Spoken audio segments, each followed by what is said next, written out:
Hey there, I'm Drew Badger, the co-founder of EnglishAnyone.com, and I'd like to welcome you to this very important presentation on the mind of the entrepreneur. Today I have the privilege of helping you build a successful online teaching business because I've learned from so many mistakes. I currently help more people become confident, fluent English speakers and earn more money than I ever did as a teacher in the classroom. I'm able to teach whenever I want, wherever I want, however I want, and can travel the world freely. Best of all, I look forward to waking up and building something, a system I own, each and every day. Now I'd like to help you do the same. What I'll teach today are some of the most important principles of entrepreneurship I've learned over my early career, the keys to business success. In this video, you'll discover the dangerous myth of the entrepreneur, a way of thinking that stops countless people, myself included for many years, from building a successful business. The number one driver and benefit of a successful business. The one idea that makes success, business or otherwise, possible. Put what I'll share into practice and you too will be on your way to building a successful business that can improve the lives of millions of people around the world and give you financial freedom. I know the story of struggle intimately because I lived it for so many years. When I first came to Japan to teach English in 2003 and was starting to study business more seriously, I decided to take on private students to earn extra money. This did increase my income, but at the cost of my time. I couldn't see then that I was carrying buckets instead of building a pipeline. I also created an innovative book that helps Japanese children learn to read, write, and speak the English alphabet in just a few hours. I spent nearly 2 years designing the book, creating its illustrations, and even formed a company to get the book published and into online bookstores. In the end, I had a beautiful book available on Amazon.com, but very few sales. The odd thing about both of these attempts at turning my skills into helpful, profitable businesses is that I thought struggling meant I was doing everything right. I was incredibly frustrated, but kept going, trying idea after idea, because I assumed I was supposed to fail many times before I found success. After all, that's how we're told success happens, isn't it? In reality, I struggled and continued to struggle for so long because I was making two huge mistakes. The first was failing to take advantage of leverage, the true driver of successful businesses. The only way I could make more money personally teaching lessons was to teach more students. This meant that I was trading time for money, and that limited the number of students I could help by the number of hours in a day. Had I leveraged my skills by creating videos or some other form of lessons that anyone could learn with at any time, I could have helped far more people and earned much more with the same amount of time and effort. This is the power of leverage. Leverage is also the main benefit of a business because as your system develops and improves, you can help more and more people, often with less and less effort. The business itself can also be leveraged to take advantage of tax benefits, give you more free time, and ultimately provide passive income. The second mistake I made, though correctly employing leverage, was believing a dangerous myth about how business success happens.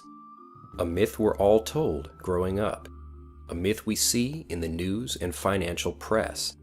A myth that mutates the idea of business as profitable service into a complicated trial by fire, promising years of hardship and pain in return for little hope of success.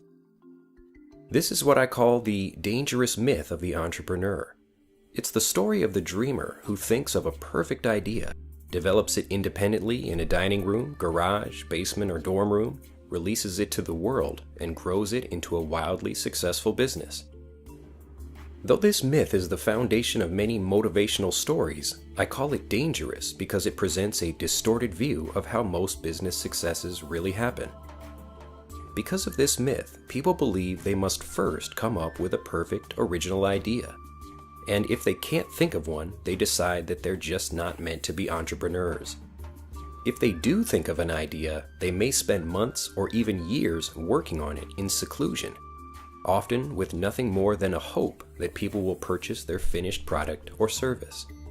In the end, if their creation produces little interest or sales, they decide that the initial idea must not have been that great. So they return to the drawing board and begin the cycle again. Because I believed this myth, I focused more on thinking up original ideas, like my book for Japanese children, than on listening to what my market really needed. I spent years working on various projects with no understanding of how I'd actually make money from them. It felt like business success was out of my control. Despite having struggled for so long, enduring many years of frustration and failure though, I did possess one thing I'd like to give you now that enabled me to continue on my journey and ultimately learn how to build a successful business. More than business skills or tactical information about how to write sales copy, build websites, or advertise, the one thing most responsible for me finally achieving success was knowledge of a single life principle, what I call the insight. To introduce the insight, I'll share a story. As you listen, see if you can discover the insight for yourself. When I'm finished, I'll reveal the insight, explain why it's so important, and help you begin living it for yourself. One morning, a monkey trainer brought a basket full of bananas to feed his monkeys. As he presented the bananas, he explained to the monkeys that each would receive 3 bananas in the morning and 4 later in the evening. Hearing this, the monkeys became angry. They each wanted 4 bananas, not 3, immediately. "Very well," the monkey trainer said, smiling at the monkeys. "I'll give you each 4 bananas now and 3 tonight." With that, the monkeys were satisfied.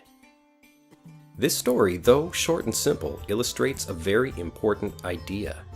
Your interpretation of experiences is far more important than the experiences themselves. Whether the monkeys received 3 bananas in the morning and 4 in the evening, or 4 bananas in the morning and 3 in the evening, they were still receiving the same number of bananas. To use a more relevant example, let's say you realize you've lost your wallet.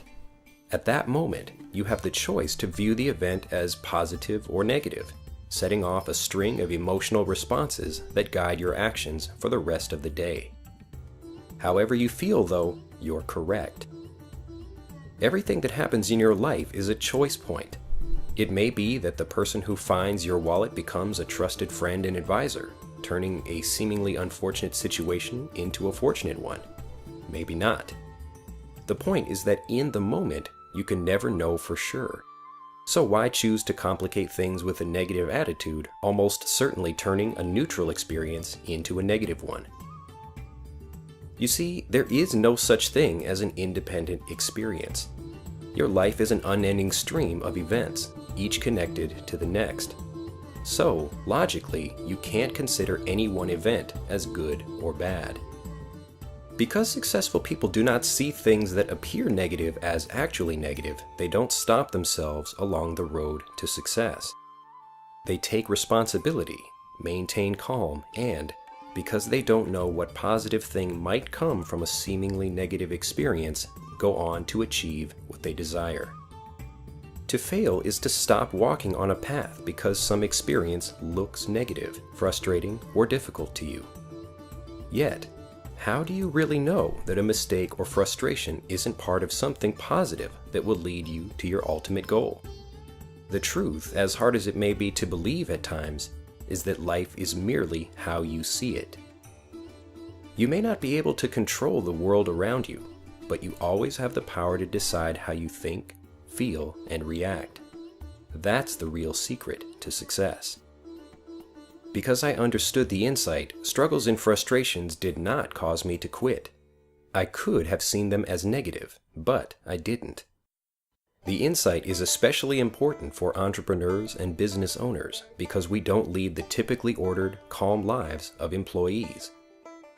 Employees are pieces of a larger machine, performing systematic actions that aren't subject to much change. The life of an entrepreneur, by contrast, can be like a tiny ship in a stormy sea. You experience tremendous highs and lows. Things beyond your control toss you around. you could be a move away from tremendous achievement or catastrophe at any moment. Without the ability to control how you feel about experiences, you'll never develop the foundation you need for success in business. Beyond entrepreneurship, the insight is very applicable to language learners. I teach the insight to my personal students because they also experience great highs and lows, setbacks and frustrations on their way to fluency. Like those who are successful in business, people who get fluent in another language aren't any more intelligent than those who don't. They just don't stop when they experience frustration as they work towards their goals. The best part about the insight is that it's something everyone has access to. You don't need to have a graduate degree, lots of money, or any other advantage to understand and benefit from this important principle. You just need to accept responsibility for success or failure. Because the insight prevented me from quitting, which I did consider doing many times, I was able to continue learning and discover what I now know about actually building a successful business. The turning point for me was when I decided to follow only the advice of those who'd actually built successful businesses. Money touches everyone's life, so everyone feels qualified to have an opinion about it. Unfortunately, this means it's easy to be led astray by well-meaning individuals who know very little about building businesses. I know I certainly had been. It made perfect sense to visit a baker if I had questions about bread, or consult a doctor if I had concerns about health. But, until only recently, that same logic never transferred to my study of business. The successful people I began learning from all had a few core things in common. They knew how to persevere in the face of adversity. They understood the power of leverage. They rejected the dangerous myth of the entrepreneur in favor of a far more logical approach to business that all but guarantees success. When I began to build EnglishAnyone.com, my current English education business, I harnessed the power of leverage by building systems to serve more people than I could personally help. I created videos and lessons anyone could enjoy anytime, anywhere. The lessons I sell have automated sales systems, so I don't need to physically distribute lessons or teach classes. And my students are all over the world. Everything I do in my business also begins not with my own ideas, but with the learners I serve. Each and every lesson solves a particular problem, and everything I create is virtually guaranteed to be profitable because it's co-created with my students. The takeaways from this presentation are the following. 1. How you think is the strongest indicator of your future success. If you can control how you feel about situations and view the seemingly disastrous as potentially beneficial, you will be well prepared for the entrepreneur's journey. 2. To become successful, learn from those who are where you'd like to be.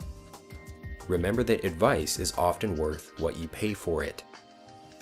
3. To build a successful business, act like an entrepreneur. Listen to your market and build systems you can leverage to serve more people with less effort.